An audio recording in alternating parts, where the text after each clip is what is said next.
জয় শ্রীকৃষ্ণ, রাধে রাধে। আমি পদ্মা বিশ্বাস। আজ আবারও এসেছি একটি নতুন রেসিপি নিয়ে। রেসিপিটার নাম হলো চিকেন চটপটি। এটা খুব চটজলদি হয়ে যায়, তাই আমি এর নাম দিয়েছি। লাগছে আলু, পেঁয়াজ, মাংস আর সব রকম মশলা, শুধু এলাচ, লবঙ্গ, দারচিনি লাগবে না।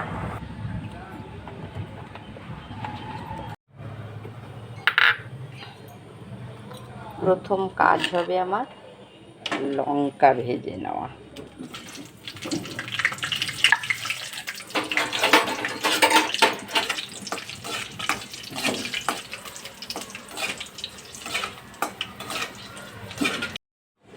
তুলে নিলাম।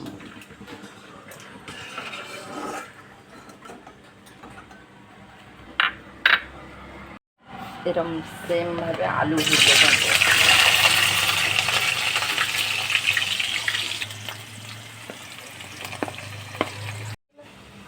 মাংসটায় লেবু মাখিয়ে নেব।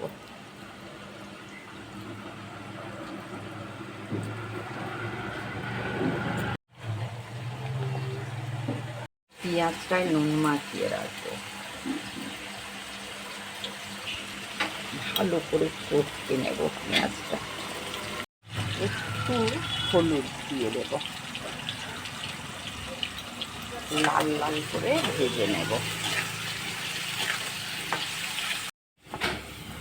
এতেও সামান্য একটু নুন আর সামান্য একটু চিনি দিয়ে দিলাম। মনে করে এটা দেবেন কিন্তু আপনারা। হয়ে গেছে, এবারে লাল লাল করে ভাজা হয়ে গেছে যেহেতু এটাকে তুলে দেব। ফ্লেমটা লো করলাম, একবার দেখালেই হবে। নুন আর লেবু মাখিয়ে নিয়েছিলাম, এখন ছেড়ে দিলাম।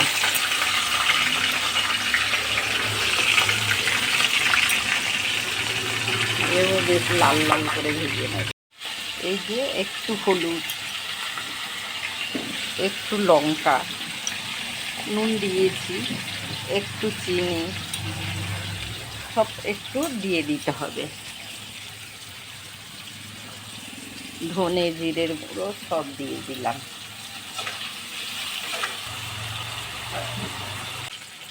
দেখুন বন্ধুরা, একদম লাল লাল করে পোড়া পোড়া ভাজা হয়ে গেল।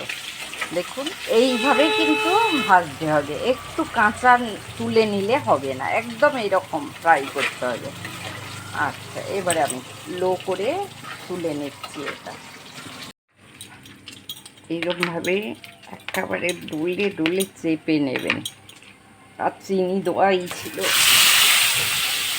নুন চিনি দোয়াই আছে।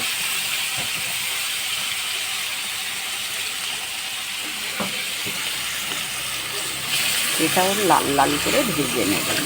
আচ্ছা, আমি এখানে কর্নফ্লাওয়ার দিচ্ছি না, দিচ্ছি আলু আর মাংসের মধ্যে আর একটু দেব। এবারে আমি দিয়ে মাখতে হবে। একটু গরম আছে, লাল লাল করে ভাজা হয়ে গেছে। এখন দেব আদা রসুনের পেস্টটা।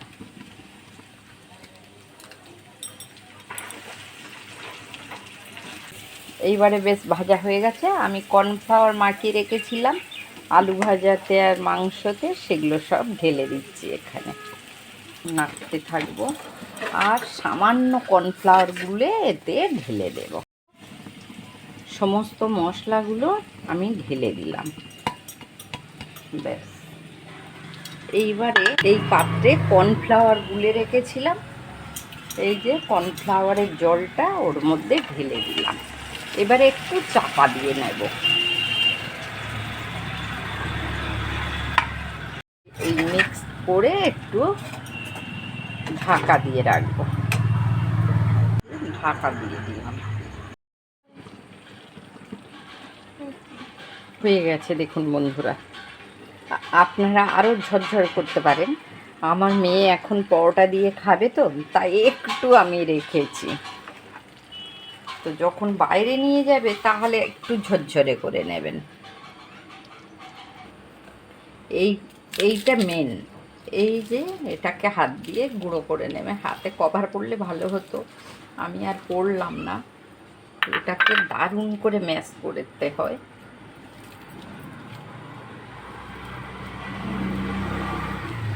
এইভাবে উপর দিয়ে ছড়িয়ে দেবেন, যে যেরকম ঝাল খাবেন সেই রকম দেবেন। হয়ে গেল। এরপরে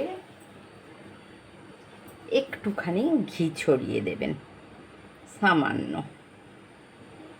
ব্যাস রেডি আমার। তো এটা এলাচ, দারচিনি, লবঙ্গ এগুলো কিচ্ছু দেওয়া যাবে না। এগুলো দিলে ট্রেনে বা প্লেনে নিয়ে গেলে খারাপ হয়ে যায়, তাই আমি এলাচ, লবঙ্গ, দারচিনি এগুলো অ্যাভয়েড করে গেলাম এই তরকারিতে। এটা ট্রেনে দারুণভাবে এখন 1 দিন 2 দিনের জন্যে নিয়ে যাওয়া যায়, খারাপ হয় না। প্লেনে তো অনায়াসে নিয়ে যাওয়া যায়।